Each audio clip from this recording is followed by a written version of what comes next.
नमस्तोभ्यं भगवते देववाय धीमहि प्रद्युम्नाय निरुद्धाय नमः संकर्षणाय च। प्रभु आ चार व्यूहात्मक स्वरूपे प्रकट થયા છે. સ્વયં કૃષ્ણ, વાસુદેવ, પ્રદ્યુમ્નજી, અનિરુદ્ધજી અને સંકર્ષણનું રૂપ ધારણ કરનારા હે પ્રભુ, આપના શ્રી ચરણોમાં અમારા અનંત કોટી દંડવત પ્રણામ સ્વીકાર કરો. નમો વિજ્ઞાન માત્રાય પરમાનંદમૂર્તયે આત્મા રામાય શાંતાય નિવૃત્ત દ્વૈત દ્રષ્ટયે.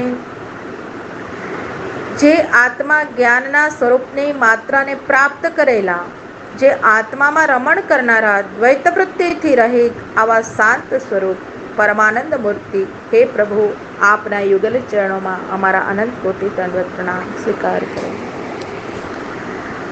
આત્માનંદાનુભૂત્યૈવ ન્યસ્ત શક્ત યુર્મયે નમઃ. ઋષિકેશાય મહતે નમસ્તે વિશ્વમૂર્તયે. પોતાના આત્માના અનુભવના આનંદમાં રહેનારા, જગત રચવાની શક્તિને પોતાની લહેરમાં જેણે ધારણ કરી છે એવા હે મહાન ઋષિકેશ ભગવાન, હે વિશ્વમૂર્તિ, આપને અમારા અનંત કોટી દંડવત પ્રણામ છે. વચસ્તો પરતે અપ્રાપ્ય ય એકો મનસા સહ અનામરૂપશ્ચિન્માત્રઃ સો અવ્યાન્નઃ સદસત્પરઃ. હે પ્રભુ, જેને વાણી પણ પહોંચી શકતી નથી, જ્યાં મન પણ પહોંચી શકતું નથી, આવા નામ રહિત કેવળ સચ્ચિદાનંદનું સ્વરૂપ ધારણ કરવા વાળા હે સત અને અસતથી પર એવા હે ભગવાન, અમારી રક્ષા કરો. આપણા ચરણોમાં દંડવત પ્રણામ છે.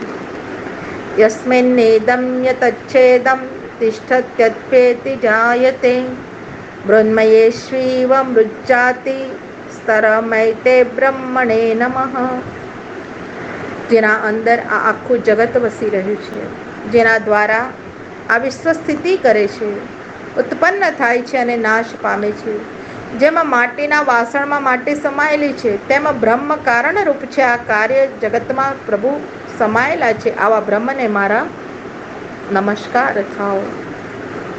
યન્ન સ્પૃશન્તિ ન વિદુર્મનોર્બુદ્ધિન્દ્રિયાશવઃ અંતર્બર્હિશ્ચ વિતતં વ્યોમવત્તન્ન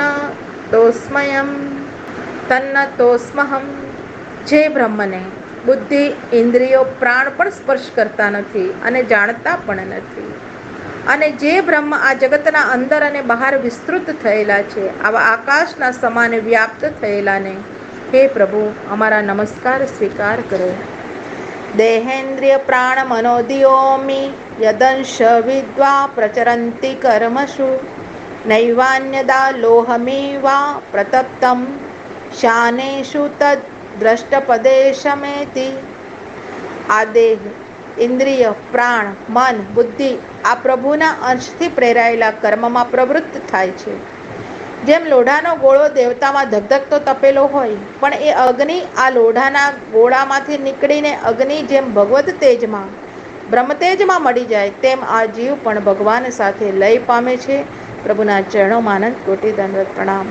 ઓમ નમો ભગવતે મહાપુરુષાય મહાનુભવાય મહાવિભૂતિ પતે સકલ સાત્વત પરિવૃઢ નિકરકર કમલ કુહ્યમલો પલાલિત ચરણારવિંદ યુગલ પરમ પરમેષ્ઠિન નમસ્તે. હે મહાપુરુષ, મહાપ્રતાપી અને મોટી વિભૂતિઓના પતિ, હે ભગવાન, આપને અમારા નમસ્કાર છે. સમગ્ર શ્રેષ્ઠ દેવો પોતાના હસ્તકમલની કડીઓથી જેમના બંને ચરણ કમલને લાડ લડાવે છે, આવા હે સર્વોત્કૃષ્ટ સર્વેશ્વર, હે પ્રભુ, આપને અમારા નમસ્કાર થાઓ. સુખદેવજી આજ્ઞા કરે છે, હે પરીક્ષિત રાજા, નારદ ઋષિ ચિત્રકેતુ રાજાને આવા પ્રકારે શેષજીની ભક્તિનો ઉપદેશ આપ્યો. અંગિરા ઋષિ સાથે પોતાના ધામમાં ગયા. ચિત્રકેતુએ વિદ્યા પ્રાપ્ત કરી 7 દિવસ જલપાનથી સમય વ્યતીત કર્યો અને આ વિદ્યાને ઉચ્ચારી શેષજીની કૃપા વડે વિદ્યાધરો ગંધર્વો તેના સ્વામીપણાનું પદ પ્રાપ્ત કર્યું. એ પછી ઘણો કાળ થયો. પોતાના મનની ગતિ રોકી શેષજીનું ધ્યાન કરવાથી શેષના ચરણમાં પ્રાપ્ત થયા. જે શેષજીનું સ્વરૂપ શ્વેત કમલ જેવું છે, શ્યામ વસ્ત્ર જેમણે ધારણ કર્યું છે, કિરીટ મુકટ કંકણ વગેરે જેમણે ધારણ કર્યા છે, હે પ્રસન્ન નેત્રોવાળા, હે સિંહગણોથી પૂજાયેલા, શેષજીનો દર્શન કરવાથી ચિત્રકેતુના રૂવાડા ઊભા થયા અને ભક્તિપૂર્વક ભગવાનની સ્તુતિ કરવા તૈયાર થયા. મન એકાગ્ર કર્યું અને નીચે મુજબ ચિત્રકેતુએ પ્રભુની સ્તુતિ કરી છે. હે અજીત, જે લોકોના હૃદયમાં પ્રાણી માત્રમાં સમાન બુદ્ધિ છે, એ ભક્તો દ્વારા જીતાયેલા આપનો વૈભવ જગતની ઉત્પત્તિ, સ્થિતિ અને સંહાર કરવા વાળો છે. જેમના મસ્તક ઉપર પરમાણુની પેઠી પૃથ્વી ધારણ કરી રાખી છે, જેને આદિ અંત અને મધ્યનો પાર નથી, આવા હે પ્રભુ, આપને મારા નમસ્કાર છે. હવે અનેક પ્રકારની શેષજીની ચિત્રકેતુએ સ્તુતિ કરી છે. ભગવાન પ્રસન્ન થયા. ચિત્રકેતુ રાજા આ મુજબ બોલ્યા, હે ચિત્રકેતુ, તે નારદજી અને અંગિરાના મુખથી મારી વિદ્યા પ્રાપ્ત કરી મને પ્રસન્ન કર્યો છે. તે તારો મહાન ભાગ્યનો ઉદય છે. જેમ મનુષ્ય નિંદ્રાની અંદર સૂતો હોય, એવામાં આખું જગત પોતાની અંદર દેખાય, પણ જાગૃત થયા પછીથી એને એ જગત દેખાતું નથી. આવી રીતે આ સંસારને માનીને આવા જ પ્રકારે મનુષ્યોને યોગ ધારણાની બુદ્ધિથી પોતાનો સ્વાર્થ જાણવો, જેથી આખા જગતમાં મારી એક બ્રહ્મદ્રષ્ટિ થાય. હે રાજા, તું પણ શ્રદ્ધાપૂર્વક સાવધાન થઈ મારું વચન હૃદયમાં ધારણ કર. એનાથી જ્ઞાન વિજ્ઞાનથી સંપન્ન થઈ શીઘ્ર મારી સિદ્ધિને પ્રાપ્ત થઈશ. સુખદેવજી કહે છે, હે રાજા પરીક્ષિત, આવા પ્રકારે ચિત્રકેતુ રાજાને શેષ ભગવાને ઉપદેશ આપીને અંતર્ધ્યાન થયા. નારદ અને અંગિરા ઋષિએ આ ચિત્રકેતુ રાજાને નાશવાન સંસારના પુત્ર સુખમાં ઘેરાયેલા જોઈને આ સંસારનું જીવન કેવું છે એ બાજુનું હૃદય ખેંચવા ચિત્રકેતુ રાજાને પુત્રના શોકમાં વિલાપ કરતા જોઈ ત્યાં આવ્યા અને મૃતપુત્રને જીવતો કર્યો. એના દીકરાના મુખમાંથી બોલાવ્યું. રાજા અને રાણી બંનેના હૃદયના સંતાપને મટાડ્યો. એનું તત્વ અહીંયા આ મુજબ આપ્યું છે. વૃક્ષ પર જેમ પક્ષીઓ બેઠા હોય, તેઓ અનેક દિશાઓની અંદર ફરનારા છે, પણ રાત પડે ને એટલે બધા કુટુંબીની પેઠે એક વૃક્ષ પર આવીને જોડાજોડ બેસી જાય. તેમજ લોક દ્રષ્ટાંતથી રેલના ડબ્બામાં બેસતી વખતે કેટલી ભીડ હોય છે. અંદર બેઠેલા ચડવા નથી દેતા, પણ પરાણે ડબ્બામાં ચડી ગયા તો થોડી વાર પછી એકબીજાના સ્નેહ બંધાઈ જાય છે. પણ આ સ્નેહ કેવો છે? ક્ષણિક છે. કારણ કે જેને જેટલા સુધીની ટિકિટ લીધી હશે ત્યાં એ ઉતરી જશે. વધારે સ્નેહ બંધાવાથી એક સ્ટેશન તો શું, પણ એક પગલું ટિકિટ લીધાની આગળ આવી શકતું નથી. કદાચિત સંભવ છે કે રેલવેના ડબ્બાનો માણસ એક બે સ્ટેશન આગળ પૂરા થઈ પણ જાય, આવી પણ શકે, પણ આ મનુષ્ય દેહમાં આવી એક ઘરમાં કુટુંબની પેઠે જેમ ડબ્બામાં બેઠા હોઈએ એમ ઘરના ત્યાં કોણ ક્યારે આ ડબ્બામાંથી છૂટો પડી જવાનો છે એની ખબર પડવાની નથી. ઘરમાં પણ આવું જ છે. માટે રેલવે કરતાં ઘરના ડબ્બામાં એક કુટુંબ સાથે રહેવાનું જીવન વિચિત્ર છે.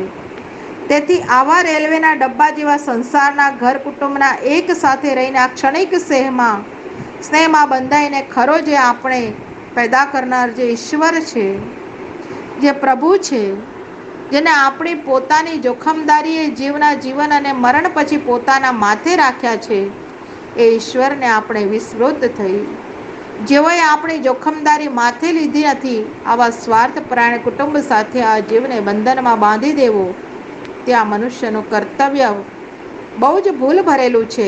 આ બાબતનો અહીંયા સાર આપણે લેવાનો છે. નારદજીના ઉપદેશથી રાજ્યનું કાર્ય સમાપ્ત કરી ચિત્રકેતુએ શેષજીની ભક્તિમાં અંતિમ જીવન ગાળ્યું એનું તત્વ અહીંયા આપ્યું છે. કોઈ વસ્ત્ર રંગમાં રંગેલું હોય અને એ મેલું થઈ ગયું હોય, તેમજ એ ઉપર આપણને અરુચિ પણ પેદા થઈ ગઈ હોય અને બીજો રંગ ચડાવવાની ઈચ્છા થાય, તો પહેલો જે રંગ છે મેલો હોય એને સાફ કરવા ધોબીના ઘરે ભઠ્ઠીમાં નાખવો પડે. આ રંગ સાફ થઈ જાય પછી જ બીજો રંગ ચડે.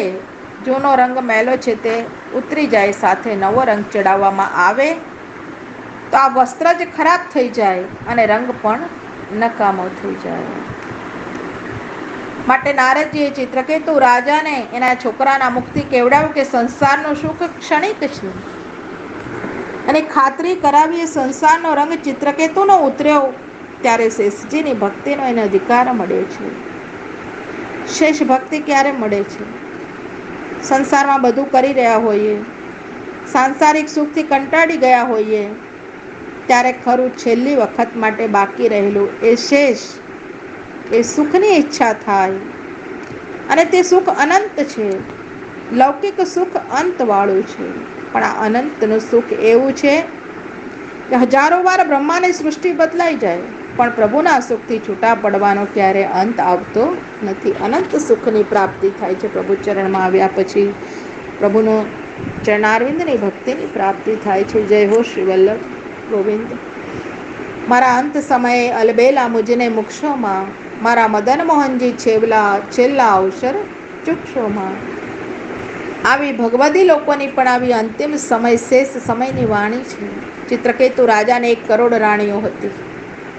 આ બાબત પુરાણાંતરમાં એક પ્રસંગ છે કે પૂર્વ સમયમાં એક હાથી ઉપર માહવત બેઠેલો ચોમાસાના દિવસમાં હાથીને પાણી પીવડાવવા નદી કાંઠે લઈ જાય, પાછો માહવત વળતો હતો. હાથીને પાણી પીવડાવ્યું એને લઈને પાછો વળતો હતો. ચોમાસાના દિવસોમાં જીવાત બહુ હોય માટે માહવત હાથીને લઈને જતો હતો અને આ વખતે માહવતે ધ્યાન ન રાખ્યું. રસ્તાની અંદર એક પોલો પથ્થર હતો.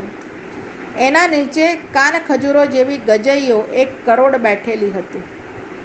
હવે માહવત હાથીને એ રસ્તે થઈને લઈ ગયો. હાથીનો પગ એ પોલા પથ્થરની અંદર પડ્યો, તેથી પથ્થર ભાંગી ગયો અને આ કરોડ ગજાઈઓ અંદર કચડાઈને મરણ પામવા લાગી.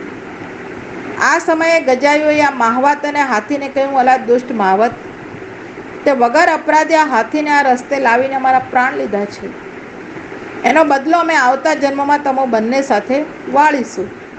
આ કારણથી માહવત તો થયો ચિત્રકેતુ રાજા અને હાથી થયો પેલો છોકરો. માહવત કોણ થયું? ચિત્રકેતુ રાજા. અને હાથી થયો પેલો છોકરો. ગજાઈઓ 1 કરોડ રાણીઓ થઈ. તેઓએ ઝેર છોકરાને દીધું ને એનો પ્રાણ લીધો. તેથી રાજાને પણ એનું કષ્ટ ભોગવવું પડ્યું. એક બીજો સિદ્ધાંત બુદ્ધિવાદથી યુક્તિયુક્ત ચિત્રકેતુ રાજાને કરોડ રાણીઓનો નીચે મુજબ થઈ શકે છે. કરોડ કહેવા માટે સંસ્કૃતમાં કોટી કહેવામાં આવે છે. કોટીનો અર્થ કરોડ ન કરીએ અને કોટીનો અર્થ એક સરખી સ્વભાવવાળી રૂપવાળી ચિત્રકેતુ રાજાને ઘણી રાણીઓ હતી, આ અર્થ પણ એમાં થઈ શકે છે. કારણ કે એક પુરુષને પ્રાચીન કાળમાં રાજાઓને 200-500 રાણીઓ હોવાનો રિવાજ હતો, પણ આ કરોડ રાણી આ ચિત્રકેતુ રાજા સિવાય સાંભળી નહોતી. આ હિસાબે ઉપર લખેલો અર્થ યુક્તિયુક્ત છે. કોઈ માણસને અમુક માણસો સાથે સરખામણીમાં મૂકવા શબ્દ વાપરવો હોય તો આ માણસો 1 કોટીના છે એમ કહેવાય, સ્વભાવવાળા. તેમજ ચિત્રકેતુ રાજાને 1 કોટી રાણી એની પ્રાચીન આખ્યાયિકા એમ પણ સંભળાય છે કે ચિત્રકેતુ રાજા ચિત્ર લખવાનું કામ ઘણું સારું જાણતા હતા. એમનામાં એવી યૌગિક શક્તિ હતી. એમને જ્યારે અમુક વિશેષ સ્ત્રીઓની જરૂર પડે તો તે સ્ત્રીઓના ચિત્ર ઉતારી તેઓને દેહધારી બનાવી દેતા. પછી કામ પત્યા પછી ચિત્રરૂપ બનાવી દેતા. માટે તેમની પાસે મુખ્ય કૃતદ્યુતિ હતા. બીજી રાણીઓ યૌગિક શક્તિથી આ નવા ચિત્રથી તૈયાર કરેલી હતી. માટે પણ 1 કરોડ રાણીઓ થઈ શકે છે. પુષ્ટિ સિદ્ધાંત દર્શન. આપણા પુષ્ટિમાર્ગના સિદ્ધાંત પ્રમાણે અનેક જન્મોમાં ભટકતા છેલ્લા વખતે આપણને મનુષ્ય યોનિમાં તેમજ વૈષ્ણવ કુટુંબમાં પ્રભુએ જન્મ આપ્યો. અત્યંત કૃપા વિચારી છે આપણી ઉપર. માટે આપણે પણ છેલ્લા યોનિમાં આવેલા, એટલે આપણે પણ શેષ બાકી રહેલી છેલ્લી યોનિ છીએ. આપણું કર્તવ્ય પણ એ જ છે કે વિશ્વનો પ્રલય કર્યા પછી બાકી રહેનાર એક ભગવાન પુષ્ટિ પુરુષોત્તમ જ છે. એના માટે શ્રીમદ ભાગવત ના 2ય સ્કંદમાં ભગવાને પોતાના શ્રીમુખથી બ્રહ્માને ચતુશ્લોકી ભાગવતજીનું વર્ણન કર્યું છે. એમાં ભગવાન બ્રહ્માને નીચે મુજબ બોલ કહ્યું છે, યો અવશિષ્યત સો સ્મયમ. આનો અર્થ ભગવાન બ્રહ્માને કહે છે કે બ્રહ્મા વિશ્વનો પ્રલય થયા પછી અવશેષ માત્ર હું જ બાકી રહું છું. માટે શરણે આવેલા જીવને આપણા સ્વામી શ્રી પુરુષોત્તમને માની તેમની સેવા અને તેમની ભક્તિ કરવી. લોકમાં પણ એવો વ્યવહાર ચાલે છે. આપણી દીકરીનું કોઈ સારા મુહૂર્ત્યાથી લગ્ન કરવું હોય તો આ મુહૂર્ત્યાની જન્મપત્રી બતાવી એનું આયુષ્ય કેટલું એ પહેલાં જોઈએ છીએ. માટે પોતાની દીકરીનું સૌભાગ્ય લાંબુ થાય તો આપણે પણ એવા જ ધણીને વરવું જોઈએ. બાબતમાં આપણા કવિ સમ્રાટ શ્રી દયારામભાઈ કહે છે, વરીએ તો શામળીયો વરીએ રે ચતુરવર, વરીએ તો શામળીયો વરીએ રે ચતુરવર, સંસારીનું સગપણ કાચું પરણીને રંડાવું પાછું, એને ઘેર તો પાણી સીધ ભરીએ રે ચતુરવર, વરીએ તો શામળીયો વરીએ રે. જેને પરણે દુઃખ જાય અખંડ હેવાતણ થાય, તેની સાથે પ્રીત કરીએ રે ચતુરવર, વરીએ તો શામળીયો વરીએ રે. ઉપર મુજબ પોતાના સાહિત્યમાં શ્રી દયારામભાઈએ વર્ણન કર્યું છે તે આપણા પુષ્ટિ સિદ્ધાંત અનુસરતું છે. આશ્વાસ્ય ભગવાન નિત્યમ ચિત્રકેતુમ જગદ્ગુરુઃ પશ્ય તસ્તસ્ય વિશ્વાત્મા તતશ્ચાંતર્દદે હરિઃ ઇતિ શ્રીમદ્ ભાગવત મહાપુરાણ ષષ્ઠમ સ્કંદ વિશે અધ્યાય 16મો. શ્રી વલ્લભ કૃપા ગુરુ કૃપા ગોવિંદ કૃપા તેજાપ્યા.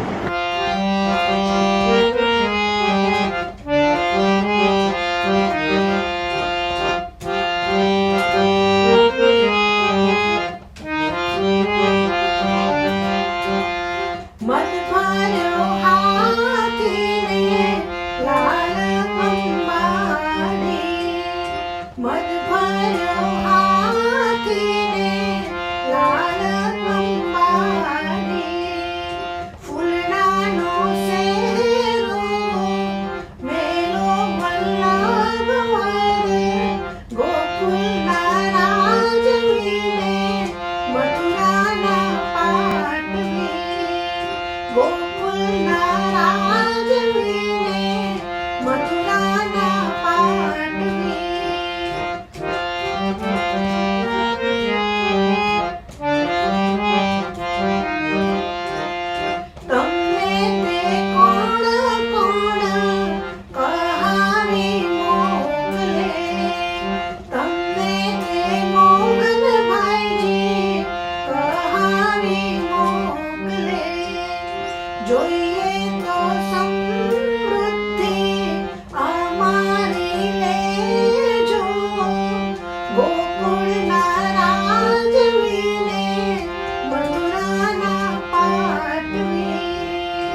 ગોકુળના રાજવીને મથુરાના પાટવી.